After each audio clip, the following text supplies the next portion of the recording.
শুইছো কি কৰি আছ মই ইয়াতে আছো ছাগলী দগি আছো গৈছো ৰা তাতে থাক এইটো বহুত ডাঙৰ কথা এটা আছে বহি নহয় চাবি চাম কি কি আচল বিদে কি আচল বিদে আজি কিনো জানো কি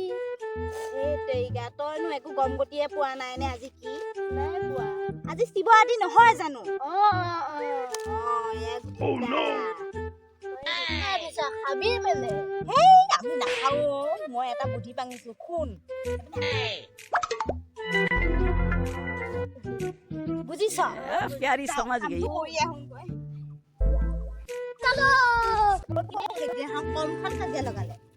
সেইকাৰণে ভাবিছো এইটোৱে বুজিছ মই বুলি সেই তেতিয়া এৰি দিলো আজি কিন্তু এৰি দিয়া নহব দেই কামটো কৰিমে ঐ এইজনী পেহী বহিয়ে আছেচোন বল কি হল দে এইবিলাক কথা বাদ দে তইও কলি আমিও কলো ইমান ধৰি থাকিব লাগে নে আজি ধুনীয়া বস্তু এটা আনিছো তই চাচোন তোৰ কাৰণে ধুনীয়া বস্তু এটা আনিছো এইটো চা ভগৱানৰ প্ৰসাদ হেৰি নহয় জানো ৰাতি তই কেতিয়াবা গোটা খাই পাইছিলি আজি খা চা না মই তোক জ্ঞান দি দিছো ধুনীয়া বস্তু ইমান ধুনীয়া বস্তু খাই চাউল অবিনাশীত পাওঁতেই খাবি নে নাখাওঁ খাম দিয়া অকমান খা বেছি খাব নালাগে ভগৱানৰ বস্তু অকমান খা ইমান ধুনীয়া লাগিছে লাগিব তোন মই বনাইছো বেছি খাবলৈ নালাগে দে দে ভালে মাৰি দিছ কেনেকুৱা পালি বঢ়িয়া দে হ'ব দে যাওঁ ইমান দিবা নিচিনা লাগিছে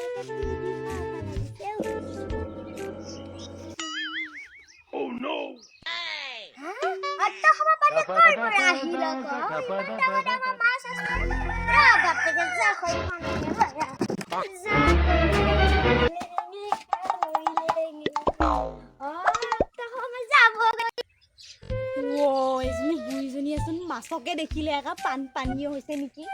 সেই বুলিয়ে ভাবিলে এই নিচা লাগিছে বুজিছ আমাৰ বুদ্ধিটো কাটিলে কিন্তু দেই বৰলৈকে যি কম হৈ থাকিব ঐ কিবা এটাকে দিম নিবচোন মাছ বুলি ধৰিব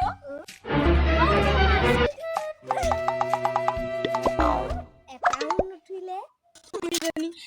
মাৰিয়ে আছে বোলে বল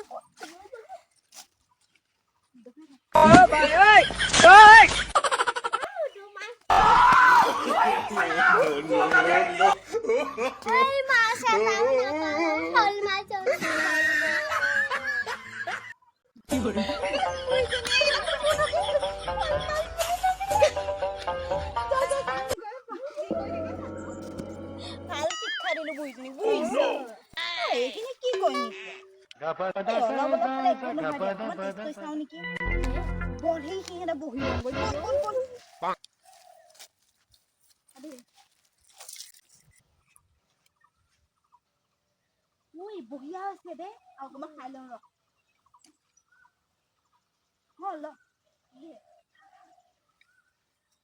বাবা তুমি ত্ৰিভুবনৰ ভোলা তুমি তিনয়নৰ সংগীত তোমাৰ নদী ভিঙি সতী তোমাৰ মা পাৰ্বতী তুমি আদি কইনা সতী হে আংকায়ে তোলা সনিতে টিপুলা জতা ধাৰিব